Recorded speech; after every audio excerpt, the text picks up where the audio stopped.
Salut à tous les amis, j'espère que vous allez bien. On se retrouve pour une nouvelle vidéo. Ça fait longtemps. Je sais, ça fait longtemps. Je vais expliquer mon absence parce que tout simplement, il n'y avait pas de match. Donc je peux pas commenter des matchs s'il n'y a pas de match. Et la trêve internationale, ça m'importe que très peu. Et aussi, parce que j'ai arrêté FIFA. Voilà, je sais pas si je vais faire une vidéo pour expliquer ça.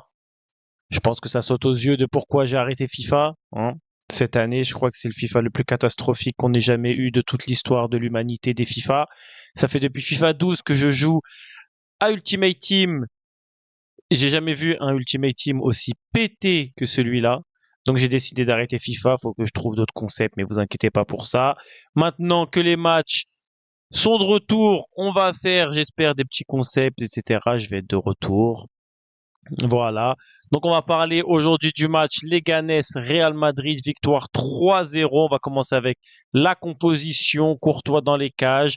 On avait Valverde latéral droit pour remplacer Lucas Vasquez. Valverde, très très très très beau match.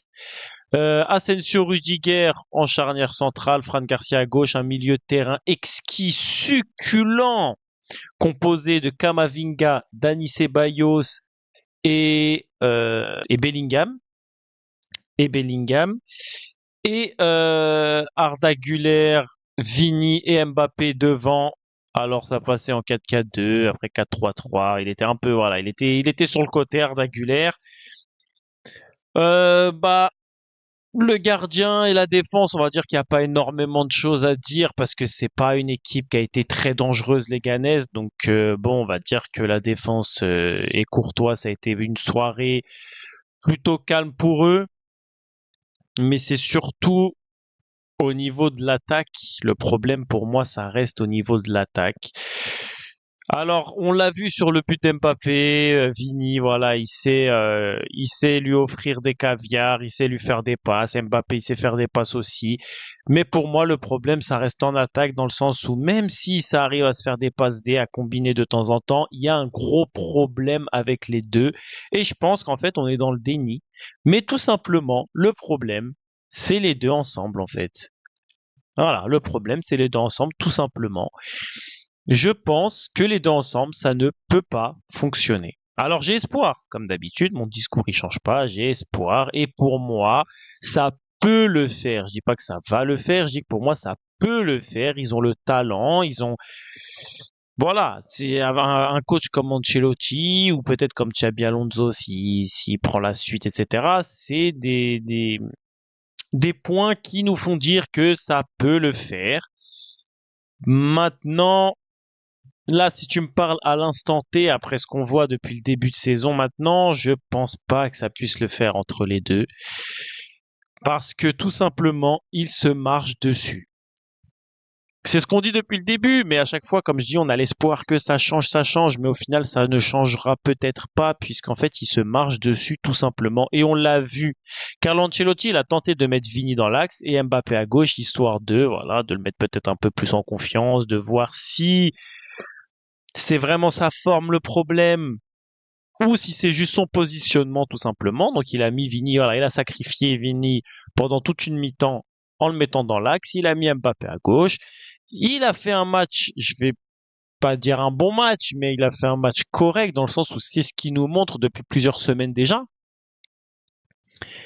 Mbappé, c'est un joueur qui arrive à avoir des occasions, qui arrive à faire des petits coups de génie par-ci par-là, des petits dribbles, il s'infile dans la surface, il a des occasions. Pour moi, il a des occasions et ça date pas d'aujourd'hui, c'est-à-dire que c'est pas parce qu'il a été mis à gauche aujourd'hui, il a toujours ce genre d'occasion depuis quasiment le début de saison, mais c'est juste que ça ne fonctionne pas. Ça ne fonctionne pas parce qu'il a pas de confiance en fait tout simplement, il a pas de confiance. Il a peut-être des problèmes, comme on entend dire depuis plusieurs semaines maintenant. Il a peut-être des problèmes extérieurs qui font que il n'est pas dedans du tout. Et je pense que tout ça, ça fait que il est dans une mauvaise période à l'heure actuelle. Mais après, je me dis oui et non parce que on va dire que je sais plus c'était quel match où j'avais dit que je crois que c'était contre le Milan Je crois contre le Milan ou contre le Barça, bref, je sais plus. Mais il avait eu plusieurs occasions et à chaque fois il avait fait le geste juste, c'est-à-dire qu'il avait fait la bonne frappe au beau moment, dans le bon timing. C'est juste qu'il y avait un grand gardien, je crois que c'était contre le Milan, il y avait juste un grand gardien, il n'avait pas la réussite. En fait, c'est un problème aussi quelque part de réussite, dans le sens où, comme je dis, les occasions il les a, c'est pas comme s'il était invisible non plus. Il a les occasions, il arrive à dribbler des joueurs, il arrive à s'infiltrer dans la surface, il arrive voilà, à se montrer dans les occasions, pendant le match, etc. Mais c'est juste que ça ne marche pas, en fait. Il y a un truc qui fait, et ça, c'est pas un problème extra sportif, c'est-à-dire que il arrive à avoir l'occasion, il arrive à frapper, mais il y a toujours quelqu'un qui contre, il y a toujours un gardien qui fait le match de sa vie. Et ça, bah, tu peux pas faire grand chose, en fait. Tu peux pas faire grand chose. Et en fait, il se marche dessus. Je me rappelle d'une occasion où, euh, où Mbappé, il a le ballon. Et il commence à partir tout seul. Et t'as Vini qui est dans l'axe. Donc il commence à prendre un peu son côté gauche, Mbappé. Il commence à accélérer. T'as Vini qui part de l'axe pour venir faire un appel sur le côté. Ce qui fait bah, qu'ils se retrouvent tous les deux sur le côté gauche et personne dans l'axe. Et ça, c'est quasiment à tous les matchs. En fait, ils se marchent dessus. Aucun des deux ne veut être numéro 9.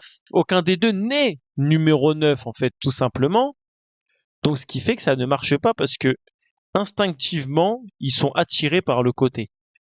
Ils sont attirés par le côté. Ce n'est pas des numéros 9. Alors, ils n'ont pas fait un mauvais match, mais encore une fois, c'est Leganés. C'est Leganés, c'est pas une équipe qui a été inquiétante, c'est pas une équipe qui a été hyper dangereuse, c'est pas une équipe qui nous a posé beaucoup de problèmes. Mais il y a Liverpool qui arrive cette semaine. Donc encore une fois, on va le redire comme à chaque fois. Mais gagner 3-0, c'est bien en étant un peu tranquille, etc. En fait, ça fait que il y en a qui vont être lucides, il y en a qui vont pas être lucides. Mais les gens qui ne seront pas lucides, en fait, ils ne verront pas les gros points noirs qu'il y a dans cette équipe encore à l'heure actuelle parce que ça a gagné 3-0, parce que ça n'a pas beaucoup subi, ça n'a pas beaucoup été mis en danger.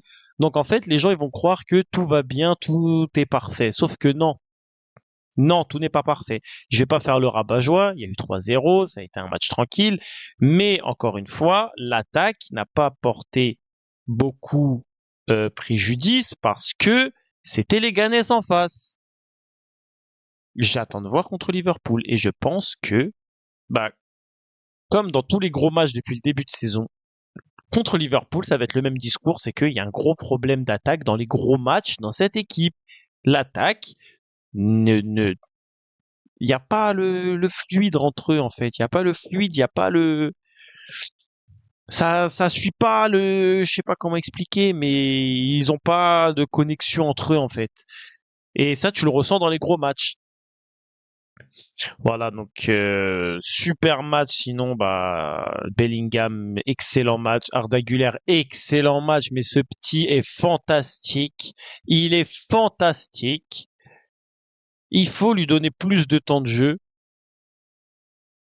parce que c'est trop en fait. Arda Güler, c'est trop, c'est beaucoup trop ce qui nous pond à chaque fois.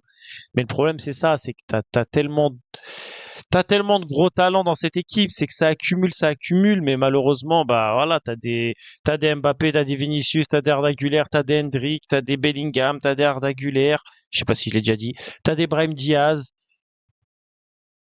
tu peux pas tous les mettre en fait, donc forcément, bah à un moment donné, t'as des Rodrigo aussi, des Rodrigo qu'on oublie, mais il fait beaucoup de bien, il fait beaucoup de bien et ça commence déjà à poser problème avec un ou deux joueurs par-ci par-là le temps de jeu. Donc attention que le château de cartes qui a mis du temps à être construit par Florentino Pérez ne s'écroule pas du jour au lendemain parce que tous les joueurs veulent partir. Parce que voilà, construire une structure, construire une équipe All-Star sur plusieurs années, d'accord, mais il faut que ça puisse tenir le coup aussi, parce que les joueurs, ils veulent jouer, ils veulent du temps de jeu. C'est des stars qui seraient titulaires dans n'importe quel club. Donc il faut les faire jouer aussi. Mais ça fait du bien. J'ai bien aimé cette composition. J'ai bien aimé cette équipe. Je pense qu'il faut faire ça. Peut-être pas tout le temps contre les petites équipes parce qu'on a quand même des points à les grappiller. Il nous reste un match en retard à jouer pour revenir, je crois, à un point du Barça. Donc, c'est pas le moment de sacrifier des points pour faire quelques petits tests. Mais voilà, 3-0 contre les Ganes, on va dire que même les joueurs qui ne jouent pas beaucoup, ils sont quand même présents, je pense, et ils ont quand même le talent pour faire des gros matchs contre les petites équipes. Donc voilà, on peut faire tourner si ça met des Arda Güler, des Rodrigo, etc. Je pense qu'on va pas perdre beaucoup de points, je pense, contre ce genre d'équipe. Mais voilà, ça a fait plaisir d'avoir du 109. Maintenant, on attend encore une fois le gros match contre Liverpool pour voir si ça tient la route. On espère un Mbappé qui va enfin se réveiller parce que pour moi, il s'est toujours pas réveillé malgré qu'il marque, malgré qu'il ait des occasions, qu'il se montre de plus en plus, on le voit reprendre confiance petit à petit. Pour moi, je pense que il lui faut vraiment, à la limite, il lui faut vraiment un gros match référence contre un gros. Contre un gros, peut-être s'il met un doublé contre Liverpool ou un triplé contre Liverpool, on pourra parler du retour de Kylian Mbappé, mais pour l'instant, je pense qu'il n'est pas tout à fait de retour. Il a encore des petits manquements par-ci par-là. Et voilà, Vini, je l'ai trouvé correct, Vini. Il a commencé un peu à péter les plombs, à juste titre, parce que j'ai pas envie de m'attarder sur l'arbitrage, mais je pense que son oreille, elle a beaucoup sifflé pendant le match à l'arbitre. Mais voilà, je pense que il a l'air tombé dans ses travers de commencer à s'embrouiller, à se lever, à pousser, à faire un tête, à je sais pas quoi. Au final, bon, il s'est un peu calmé après au fil du match, mais tu sens que il a encore ce petit caractère à juste titre, parce que quand il se mange le petit coup de genou là, léger, et que t'entends les commentaires de ouais, faut qu'il arrête de répondre, il a pas compris la leçon. En fait, c'est en train de donner raison à ceux qui ont inventé cette excuse du caractère pour justifier qu'il n'ait pas son ballon d'or. En fait, j'ai l'impression que limite maintenant c'est devenu une excuse et que tout le monde lui tombe dessus dès qu'il s'énerve parce qu'il se mange un coup de genou. Ça dit oh Vini, voilà, tu vois, c'est pour ça que il a pas eu son ballon d'or. Il faut peut-être qu'il se calme un petit peu. Non, je suis désolé, tu te manges un coup de genou, c'est normal qu'à un moment donné tu pètes un plomb. Après, voilà, péter un plomb quand on t'obtient pas une faute, quand t'obtient pas un truc comme ça, c'est pas ça qui va changer la chose. On le sait très bien. L'arbitre, il va pas se dire, ah, tiens, il m'a engueulé, je vais lui donner une faute. On sait très bien que non. Donc voilà, sur ce genre de truc, faut qu'il essaye d'arrêter à chaque fois de quémander, de s'énerver, de répliquer, d'aller parler à l'arbitre. Si l'arbitre il veut te douiller, il va te douiller. Ça sert à rien de voilà, reste dans ton match. Et des fois, il sort un peu trop de son match. Il a fait quelques trucs où j'ai pas compris. Même dans le match, il a fait quelques deux trois gestes où j'ai pas compris à quoi il jouait. Mais bon, voilà, dans l'ensemble, il finit avec une passe D, des bonnes occasions. Enfin, une passe D. Je sais pas s'il finit avec. Ah non, il finit avec une passe D, je crois, ouais, une passe D. Il a pas fait un mauvais match non plus, mais encore une fois, c'était les Ganes. Moi, de toute façon, c'est simple. Je ne vais juger que dans des gros matchs. Que dans des gros matchs. Parce que pour moi, avec l'effectif que tu as actuellement, gagner 3-0 contre les Ganes, c'est le strict minimum. On voit que c'est compliqué dans les gros matchs à haute intensité avec des équipes solides, des équipes de Ligue des Champions. Là, on va affronter l'une, si ce n'est la meilleure équipe de la Ligue des Champions. Je crois qu'ils sont premiers du classement Ligue des Champions, si je dis pas de bêtises. Donc là, ça va être limite le plus gros test. On va voir comment ça va se passer. En plus, je crois que c'est à Anfield. Donc là, il n'y a pas plus gros test, que ce soit pour Mbappé, pour Vini ou pour tous les joueurs du Real en général. Ça va être le gros test pour le moment. On a déjà eu 2-3 gros tests, on a échoué. Donc j'espère que ça va bien se passer. Mais voilà, ce match contre les Ganes, c'était tranquille. Victoire 3-0. Tout le monde a été plus ou moins au niveau. C'est, on va dire, un match de reprise de la trêve, voilà, un petit apéritif. Maintenant, on espère que le niveau va augmenter après cette trêve. Il y a des joueurs qui ont eu le temps de se reposer. Ancelotti, il a eu tout son temps pour voir ce qui n'allait pas et voir ce qui allait dans l'effectif. Donc, on espère que contre Liverpool, ça va le faire. Donc voilà, les gars, c'était la petite vidéo, le retour après 2 semaines d'absence. J'espère que ça vous a plu. Likez, partagez, abonnez-vous si c'est pas déjà fait. Merci à vous. Prenez soin de vous. C'était Malka. Bye.